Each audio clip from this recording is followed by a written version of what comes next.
نحمده ونصلی علی رسولہ الکریم اما بعد فاعوذ باللہ من الشیطان الرجیم بسم اللہ الرحمن الرحیم۔ معزز سامعین، آج جو آپ دوستوں کو روحانی وظیفہ بتائیں گے وہ حب کے لیے ہے۔ حب کیا چیز ہے کہ اگر آپ کے گھر کے اندر نا اتفاقی ہے، میاں بیوی کے درمیان لڑائی جھگڑا ہے، بہن بھائیوں کے درمیان نا اتفاقی پیدا ہو رہی ہے، یا عزیز و اقارب کے درمیان لڑائی پیدا ہو رہی ہے، ان کے لیے ایک مختصر وظیفہ ہے جو آپ صبح کی نماز کے بعد 11 دن پڑھیں گے انشاءاللہ العزیز۔ اس کے بہت اثرات ہوں گے۔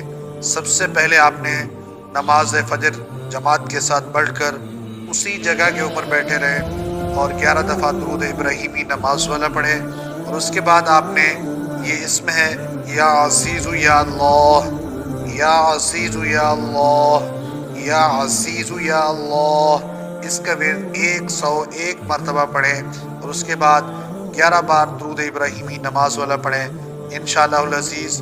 اس کی پڑھنے کی برکت سے آپ اگر پانی پلا سکتے ہیں تو پانی دم کر کے پلائیں، اگر نہیں پلا سکتے تو آپ صرف یہ پڑھ کر اللہ کے سامنے رجوع کریں اور تصور کریں اور دعا کریں، انشاءاللہ جو بغض ہو رہا ہے وہ بدل جائے گا حب میں۔